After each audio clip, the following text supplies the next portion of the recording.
But kicking off the divisional round weekend, in the role that the Houston Texans were born to play, the Saturday early game, the Texans go on the road to Arrowhead to face a Chiefs team who have basically had 2 bye weeks at this point. Will there be some rust? Could D'Amico Ryans pull off something? An absolute shocker. That defense was sensational. I'm delighted to say that joining us to look forward to this game, I'm going to call him a friend of the show now, from How About Those Chiefs, the brilliant Cole DeRusse is with us. Cole, how are you doing, brother? What's up, guys? I'm doing good. I'm feeling really good. Wild card round was interesting. Not a lot of close games, but the divisional should be some good matchups, so I'm excited about it. What did you see from the Texans in that Chargers game? Obviously a team you know very well from the division that gave you some pause for them being a team who can come in and challenge Arrowhead. Yeah, I'm not going to lie. I was right on most of my wild card predictions, but I was wrong on this one. I thought the Chargers under Harbaugh with Justin Herbert, and I thought in that number 1 scoring defense, I thought they were going to be able to get it done. But when you turn the ball over that many times, it makes a recipe for disaster. And Herbert did not look great. Not all of those interceptions were completely on him. One was like Kadarius Toney style, right in the midst, and turned into an INT. But yeah, so I was definitely surprised. I thought it would be a lot closer. And there was a moment in time when it was like 6-13. They had the opportunity to get a tie or get real close and pick 6. Then it's 6-20, and he throws another interception after that, I believe. And defense gave up, or not, the offense rather gave up that pick 6, but then that blocked field goal for 2 more, and then another Herbert interception allowed for a field goal. So you're looking at a score that was what, 32-20 or 32-12, and a lot of that, it didn't look nearly as close because of what Herbert and the offense did, and they just completely sputtered. I know you're asking specifically about the Texans, but their defense looked good. I mean, they sacked Herbert a bunch, picked him off 4 times. You know, they've got some dogs over there. Sacked Herbert, a few times as well. I mean, this is going to be a dogfight. You don't make it to the divisional round by luck, by happenstance. So it's going to be an intriguing battle for sure. Let me just ask about that matchup, because what kind of fascinates me about it is you're 2 very good edge rushers in Will Anderson and in Danielle Hunter. You've got a great cornerback pairing, particularly Derek Stingley looked sensational, but I like the young guy there as well. Did you see enough from? We've had this conversation that supposedly the Chiefs playing their best football late in the year, suddenly coming good at the right time, looked really good through weeks kind of 14 through 17. Did you see enough to think this offense for the Chiefs is back and can deal with a defense that good, or does it give you a little pause for worry, considering that the offense was the problem for a large part of this year? Yeah, I think the Chiefs ended the season right. Obviously, they've had a lot of rest, and that's a whole different thing that people are trying to make into something. I mean, in 2020, they had the first round bye locked up. They rested their starters. I'm not really worried about it. The offense was clicking, though. The last 2-3 games specifically, you had a Hollywood Brown return. He actually made his regular season debut against the Texans December 21st, and he got a lot more targets than I thought he would. And I think that's only going to go up. That helped Xavier Worthy. He had almost a career day that day against the Texans. So, no, I'm not super worried about the Chiefs' offense. I actually think I think a lot of national media is sleeping on how good the Chiefs' offense is going to be in the playoffs. And there are some concerns, yes, if you're looking at it from like a season-long sample size. The rotation at left tackle has been an issue, and we still don't know if Joe Thuney's the left guard, if he's going to kick out to left tackle like he did in the Texans game. That was Mahomes' either quickest time to throw or second quickest time to throw of the season. A lot of quick passes to help offset that. But if you have DJ Humphries, who played Week 18 against the Broncos to get reps, the newly signed left tackle that they signed a month or so ago, he'd been injured. If they have him, you kick the elite first-team All-Pro left guard Joe Thuney back inside. I think that's only going to further help the O-line. And then Hollywood Brown, he's really going to help the offense. You have Kareem Hunt rested, Pacheco rested, Kelce, he switches gears in the playoffs. He's talking me into it in a massive way. I don't care. He's switching gears in the playoffs. I don't care. Now, with that being said, I won't go on too long here, but you have to respect the Texans defense. I mean, they're elite for a reason. Top 3 in pressures, top 3 in sacks. By the end of the regular season, they had the most takeaways or INTs back there. And yeah, Derek Stingley, like, great. There's a lot of dogs back there. I mean, they forced a fumble on the first play of the Chargers game, like just ripped the ball right out of the receiver who had 2 hands on the ball. So yeah, this is going to be a tough team. Offensively, and you mentioned that you think the Chiefs will be stronger than most people think. But the Chiefs and the Texans, they have a playoff history. I mean, you go back to 2018 where it really started with the Chiefs, and that was a 24-0 game that became 51-31. That was really the start of Patrick Mahomes, Travis Kelce, Andy Reid, the dynasty. DeAndre Hopkins was part of that on the other side, and that's when the Texans had Deshaun Watson. It's all changed since then with C.J. Stroud and DeMeco Ryans. But how has Hopkins been adjusting, becoming a part of this offense? At that time, that was a huge trade, and it feels like it's paid off. But if it's really going to pay off, it's going to be in the playoffs for DeAndre Hopkins and the Chiefs. Yeah, it's interesting because they traded him for a 5th that could become a 4th if he played 60% of snaps in the regular season and the Chiefs made it to the Super Bowl. Well, he actually only played 49% of snaps in the regular season for the Chiefs after the trade. And I don't honestly think it was purely because of the draft pick. Some people will swear by that.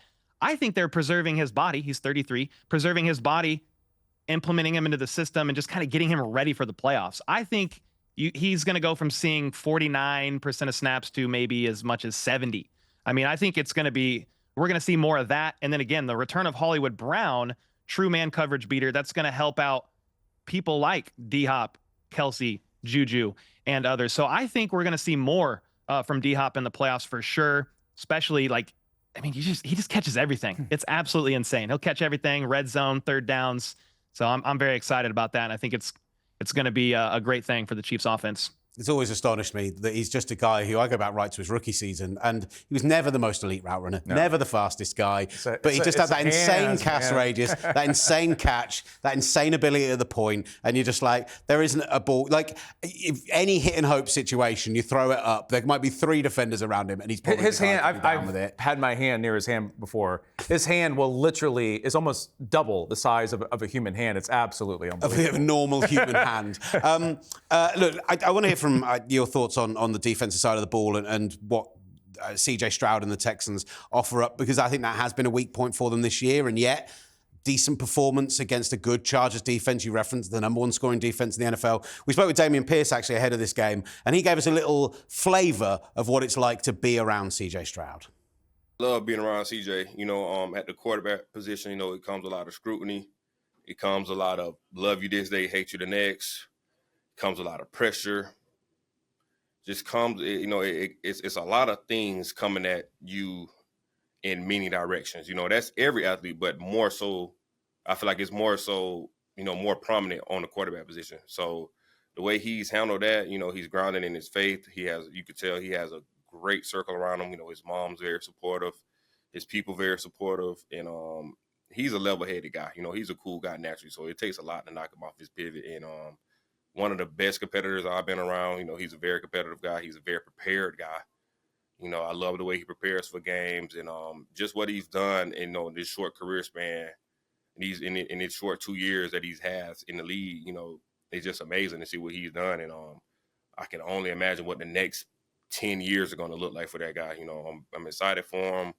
Love playing with him. Love being in the huddle with him, and again, he's one of those guys you just appreciate being around. Because when you're done playing, I can say I played with C.J. Stroud.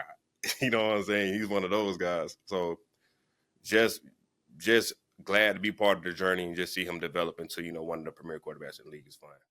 Dameon Pierce, you can see that whole interview on the talkSPORT End Zone YouTube channel. And actually in the same interview, he really went to bat for Coach Slowick, really got behind him because he has been under a lot of flack this season. And that for me is one of the most intriguing matchups here, right, Cole? Is you've got a scheme that's not necessarily working, but a quarterback who, as Dameon Pierce said there, is one of the most prepared, intelligent guys in the league. What's he going to look like going up against a Steve Spagnuolo defense that we know can throw the most experienced quarterback in the world into a whirlpool? So what are they going to be like against C.J. Stroud come Sunday? What's so interesting about this game to me is they just played on December 21st, just a few weeks ago. So we kind of got a preview, a little bit of the playoffs. Now, some caveats there. They did not have Al-Shaair, their linebacker. He was still suspended, I believe. And then Tank Dell was absolutely feasting before he got hurt, and they don't have him now.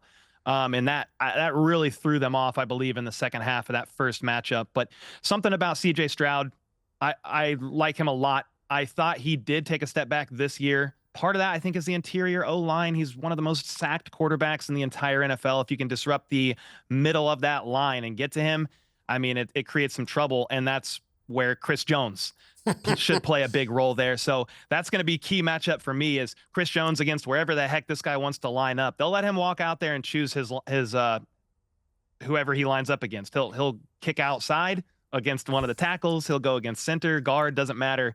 So Chris Jones, big factor for me, but I still have a lot of respect for their offense. Nico Collins, fantastic receiver, one of my favorite receivers in the NFL, probably would be up there in all the stats if he didn't miss half the season or so, or close to it with the hamstring. You can't sleep on John Mechie, John Woods, Joe Mixon had 100 yards from scrimmage in that last playoff game against the Chargers, and Nico had over 100 yards himself too. So there's a lot of respect here for the offense of the Texans. The question for me is, what are they going to do and who are they going to target back there in the Chiefs secondary if Jalen Watson is not able to return? If you guys didn't know this, Jalen Watson, the Chiefs CB2, he broke his ankle, was out on IR, and his 21-day window to return is open. We don't know if he's going to be ready or not for the divisional, maybe the AFC Championship if the Chiefs make it, but that's what you're going to look for. If Jalen Watson's not out there, throw opposite of Trent McDuffie. Yeah. Where's Trent McDuffie lined up? Throw opposite of him, and that's what they were doing and doing a great job of with Tank Dell before he got hurt in the last matchup. Cole said Chris Jones, and as a 49ers fan, I felt a shiver go through my entire body. Sorry, Brian. Let's say this all works out, and this isn't too much of a crazy thought. The Chiefs beat the Texans. The Chiefs beat the Bills or the Ravens in the AFC Championship game. The Chiefs go to New Orleans, and the Chiefs win the Super Bowl again. And they do something that's never been done, the three-peat. Just your honest opinion, being around the team, being in the area, knowing the fans, knowing the team. Does Travis Kelce walk away? There was so much talk after last season. There was talk that Andy Reid might walk away. If the Chiefs get that three-peat, first team ever to do that, is that not the perfect platform to Travis Kelce to just go off in the sunset, peace out, get married to someone who's pretty popular, and just go and explore the rest of his Hollywood life? I mean, to answer your question directly at the end there, it is the perfect time to do it. I mean, you're going to walk away with, 4, 5 rings at that point, 3 in a row. I mean, yeah, it's the perfect time to do it because he has everything he could ever imagine after the sport of football. I also do think if the three-peat happens, that's another reason why he could also stay, because as long as he's good enough to contribute and compete, he still has a year left on his deal after this season. They might be thinking four-peat. I mean, they might be thinking some crazy stuff. And here's the thing. Kelce knows after football, he'll have the podcast, he'll have entertainment stuff. He's in Happy Gilmore 2. He was in that FX horror show. Like, there's a lot he can do, but you can always do that after football. And he always says, hey, I'm going to ride this thing until the wheels fall off. He has said that to the media multiple times this year, last year, the year before, when they keep asking him about retirement. So I could see it happening both ways. And honestly, I wouldn't be surprised. I would be a little surprised if he retired, but I also, at the same time, it would make sense if he didn't and wanted to go again. Obviously, you got to get past the Bills and Ravens. You either then got to beat the Lions or the Eagles, which is the teams I think making in the NFC. You can't walk past them and sleep on that. It's going to be tough. But yeah, that's my answer to the Travis Kelce question. I want to see him play for as long as humanly possible. One of the greatest to ever do it. And when he hangs it up, we'll always just we'll be Patriots fans. We'll be remembering what was.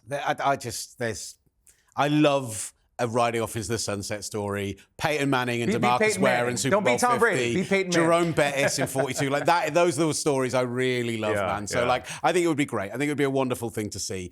Look, Cole, very quickly, prediction for Saturday night? Yeah, I mean, the last game the Chiefs won against the Texans, it was 27-19, and they kneeled the ball out at the Texans 14, so you could have put up some more points. One thing to think about, this game is going to be very cold. It's going to be about 10-ish degrees Fahrenheit, and the wind chill is going to be close to 0, maybe in the negatives. So that's going to affect some things, could affect the Texans' output as well. They play in a dome in Texas. So maybe a bit lower scoring of a game. I could see it being about the same, about 17-ish points for the Texans, 24-27 for the Chiefs. I do have the Chiefs winning by a touchdown, which is a one-score game. So knowing the Chiefs, it's probably going to be a come-from-behind win. They kick a game-winning field goal that double doinks, and they win by 1. By the way, 10 Fahrenheit, minus 12 degrees centigrade for people who are from, the developed world. Cole, thank you very much, man. Really appreciate your time. Thanks, Brilliant man. stuff as always. The great Calder Roots That's good. Honored to be on. about Thanks so those much. Chiefs. Yeah, really great stuff.